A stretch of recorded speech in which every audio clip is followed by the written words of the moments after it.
আসসালামু আলাইকুম রহমতুল্লাহি ওয়া বারাকাতুহু। সবাই কেমন আছেন? যে যেখানে আছেন সবাইকে জানাই অসংখ্য অসংখ্য ধন্যবাদ আমার ভিডিওটা যারা দেখছেন। তো এই যে আজকে কি রান্না করব ভিডিওর মাধ্যমে দেখাবো।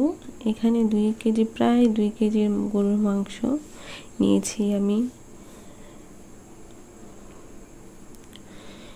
তো আজকে সকালে দেখলাম মেঘলা মেঘলা আকাশ, এজন্য আমি এই যে গরুর মাংস ভিজিয়ে রেখেছি সকালে, একটা রসুন পানিতে ভিজিয়ে রেখেছি, পাটায় পিষে আদা, তারপরে জিরা, দারচিনি, রসুন বাটা, পেঁয়াজ সব কিছু পাটায় বেটে নিয়েছি।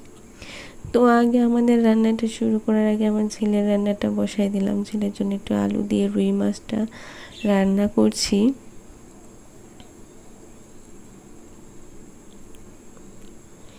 যারা যারা আমার পরিবারের সদস্য আছেন তাদেরকে সবাইকে জানাই অনেক অনেক ভালোবাসা ও দোয়া।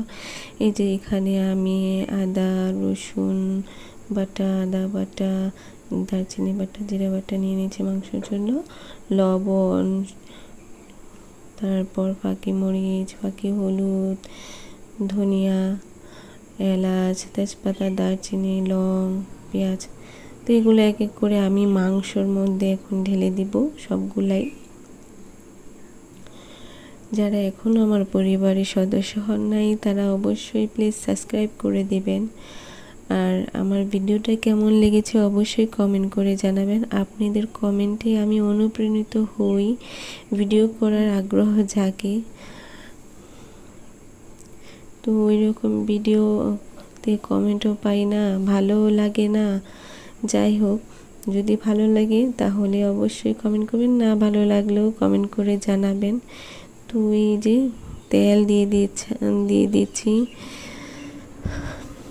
তো এখন ভালোভাবে মিক্স করে নিব। আমার মনে হয় যে গরুর মাংসটা যদি রান্না করার আগে ভালোভাবে একটু এটাকে মেখে নেওয়া যায়, মেখে 5-10 মিনিট রেখে দেওয়া যায়, তাহলে মনে হয় মশলাটা আরও বেশি মাংসটার মজা হয় রান্নাতে। তো আমি 5-10 মিনিট এটা মেখে রেখে দিলাম। আর এখানে একটা আস্ত রসুন দিলাম। গরুর মাংস রান্না করব আর সেতে আস্ত রসুন দিব না, তাই কখনো হয়? তো আরেক পাশে আমি এই যে খিচুড়ি রান্না করব আজকে, ভুনা খিচুড়ি।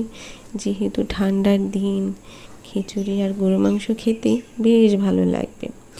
তো এখানে আমি মশলাটা ভালোভাবে একটু কষিয়ে নিচ্ছি। দিয়ে দিলাম আদা রসুন বাটা, আর পেঁয়াজটা একটু লাল লাল করে ভেজে নিয়েছি। আর এই যে তেজপাতা, এলাচ, দারচিনি, লং দিয়ে দিলাম ভালোভাবে কষিয়ে। আর এখানে কিন্তু আমি 1 চামচ একটু বিরিয়ানির মশলাও দিয়ে দিয়েছি।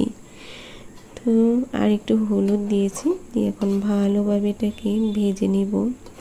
এমনভাবে ভাজতে হবে যেন ভাজার পর যখন আমি এটা রান্না করবো একেবারে ঝরঝরে হবে, হ্যাঁ, লেগে যাবে না। তো আমি ভালোভাবে এটা ভেজে নিচ্ছি, যতটুকু ভাজা যায় আর কি।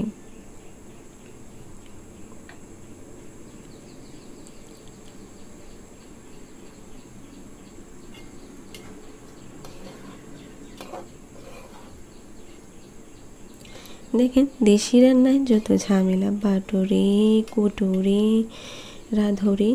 আর এই যে ছটপট কিন্তু আমি এই যে ভুনা খিচুড়ি গরু মাংস রান্না করে ফেললাম।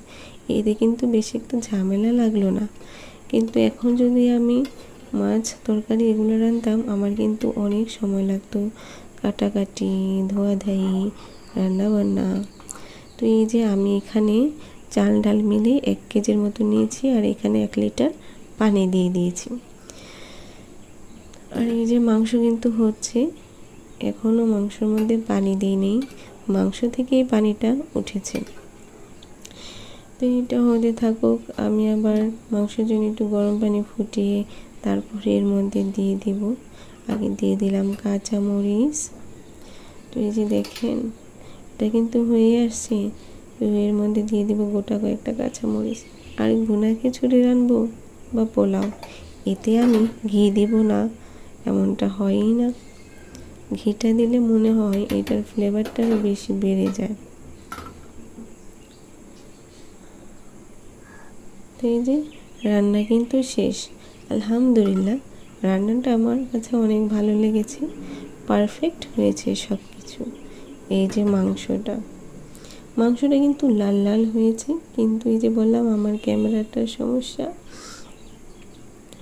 তো আমার রান্নাটা কেমন হলো বলবেন কিন্তু সবাই।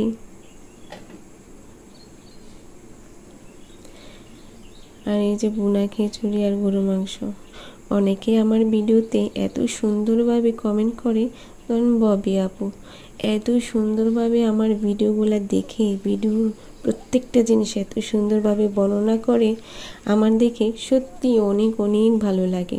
তার মধ্যে আছে তাহের আপু। তাহের আপু তো একটু অসুস্থ, এই জন্য সময় পাচ্ছে না। তার মধ্যে আছে আলামিন ভাই, তার মানে এত সুন্দর করে কমেন্ট করে, সবাইকে অসংখ্য